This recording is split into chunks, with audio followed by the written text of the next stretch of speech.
they're making all their games eligible. So yeah, it works for me.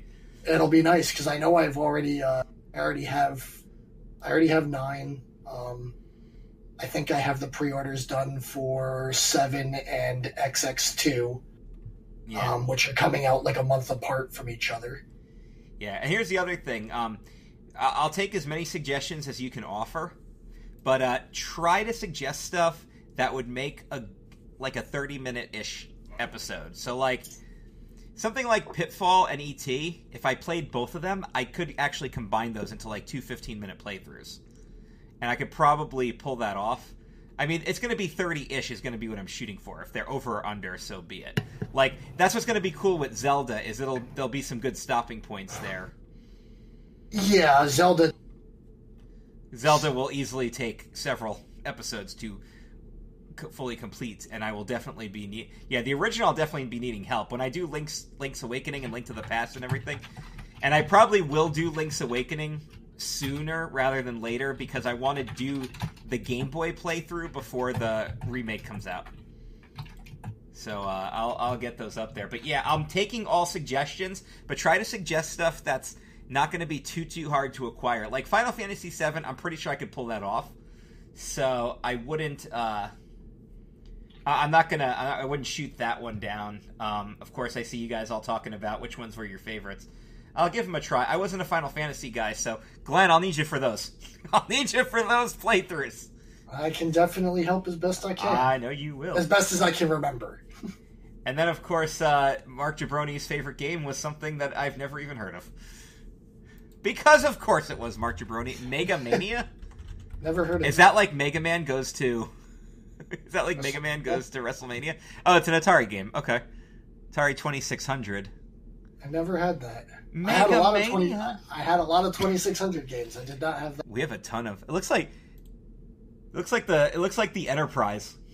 But I will say, when it came to the Atari, literally my favorite games were Pitfall, because I loved Pitfall. I had Pitfall. I loved Asteroids. Asteroids is classic. And I loved Defender. Defender's good too. I loved all those classic games. In fact, I'll probably choose to sim them for the NES show because they sim better NES than Atari. But like I want to do like an episode dedicated to the classic arcade games. And I'll probably combine like Pac-Man and Asteroids and Space Invaders because those all came out as NES cartridges. So I can combine a bunch of that stuff together. They also re-released them not too long ago. DS or 3DS, whichever one. There's like 50 of the original Atari classics. Yeah. All on one little cartridge. And it was wow. That's awesome. But, yeah, that was some of those games, despite their really, really lack of graphics, were so much fun. Well, that's just it.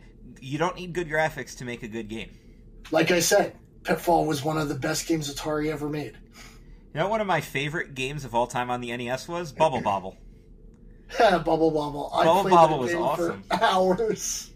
You guys are making some good suggestions in the chat here, except for Matt Hardman, who suggested WWE Crush Hour.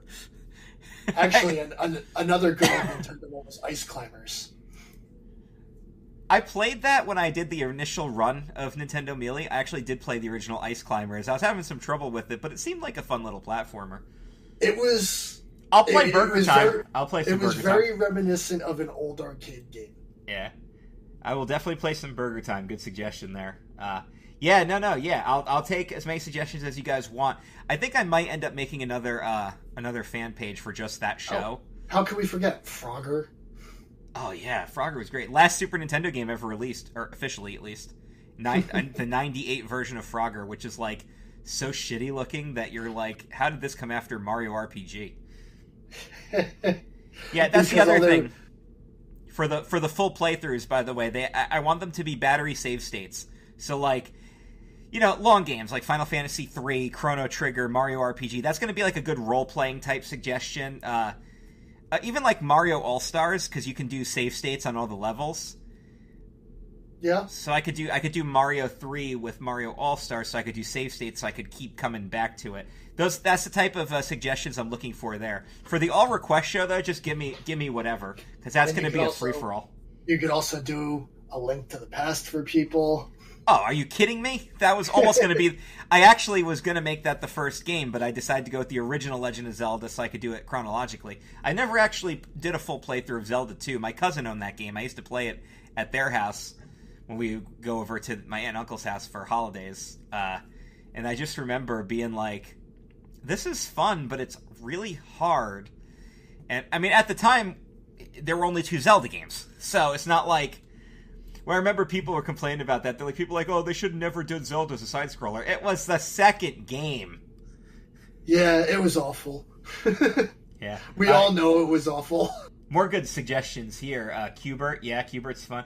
I actually have heard of Kickle Cubicle. I actually have heard of that. I've never played it, but I've heard of that because I used to read Nintendo Power, and I remember all the odd titled games. Please, for the SNES, I basically had 3 games I focused on: Street Fighter 2 Turbo, the Mortal Kombat series, and Killer Instinct. Oh, dude, those will make some fun episodes. Sure. I'm so bad at the original Mortal Kombat. I was actually the one I really liked was Ultimate Mortal Kombat 3. I was really good at that. I never liked 3. Really? That was the one I liked. That was the one I liked. 2 was actually my favorite. I loved Mortal Kombat 2. 2 is good. Well, 2 introduces all the other stuff too. It was a natural progression from 1, and it had more characters to play. They hadn't changed up the moves yet, so Scorpion's spear was still back low punch. All of those fun types of things. Nowadays, everybody's moves changes with every single game, so it's just like, no thanks. Yeah. But, and then, Killer Instinct was my jam for Super Nintendo and N64, because you had KI Gold. Yeah. Any of those arcade fighting games. Tekken was just thrown out there.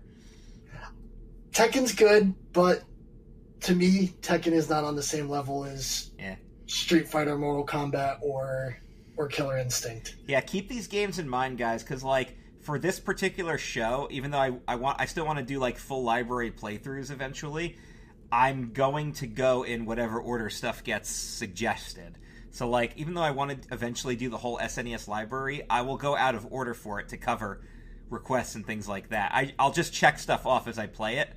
I just made a little checkmark sign in the air, which works great on a non-visual podcast. Yeah. Wednesdays is going to be 16-bit Wednesdays, and that's where Sega would come into play. So that would be like a Super and a Sega show.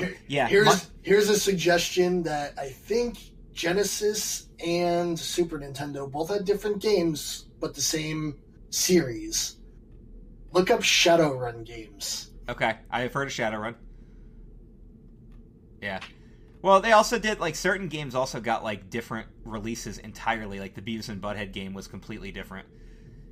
Because I remember we were playing it at my friend's house, and he had the Sega Genesis game. This is not the same game at all. So... they came out at different times, and they really were different games, but they were from the same genre. The same role-playing game series. Yeah. It'll be fun. So that's the video game markout portion of our show. Let's talk about our patrons. Glenn Kukan, Andrew Whitaker, Jeff Trelowitz, Jay Winger, Adrian Cotton. You guys rock. Thank you for your generous donations each and every month, and you guys get your own segments. Mr. Cotton, as you know, has released his book, and we're going to read his segment this week. It's the AWO, the greatest wrestling organization no one's ever heard of. Years ago, surnames were used to represent a person's occupation or passion. If you worked with metal, your last name was Smith. If you worked with logs, your last name was Woods. Guess what Walter Jonathan is passionate about? Not sure? That's because his more common alias is also his surname, Payne. Oh. I was going to go in a completely different direction. Yeah, I was almost going in that direction until I kept reading, too. Despite his seemingly positive upbringing, nothing brings pain more joy than bringing misery to others. So what better way to make the world miserable than to be the most hated man in the company and the holder of the AWO World Championship?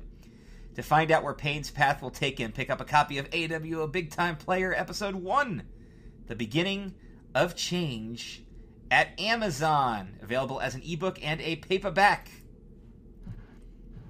My prediction? Pain.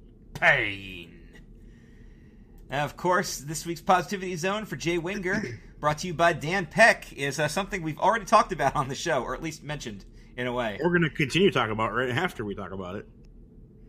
Exactly. We, and by we, I mean me and Chris and Ellis and Russell Wright and Mike, we're doing some Dungeons and Drag Queens. I mean, Dungeons and Dragons. D&DQ. Dungeons and Dairy Queen. I'd be down with that, except for, like, I'd have to leave to use the bathroom after the first level. By the way, I think Dungeons and Dairy Queen might be a better title for this episode. Dear God. Dungeons and Dairy Queen sounds amazing. Anyway, so we did it first session. Yes. And I got to punch a rat to death. You definitely did. You bludgeoned a rat to death. I literally punched it with my offhand. Nice. To murderate a rat.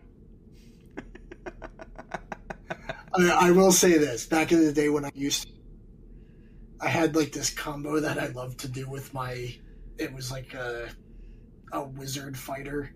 I used basically a dual spec. Basically, I used to cast invisibility on my cast spider climb the walls, take my sword, aim it at whatever I was fighting, and then cast giant growth on the sword. Ooh. So they wouldn't see me, and then I would spider climb up the wall, and then my big ass sword would just impale whatever the hell's on the ground. Like, yep.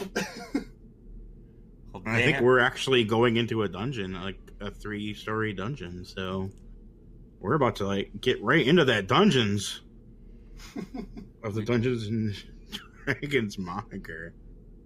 It's a good time. I got to roll twice, and one of them was a natural 20.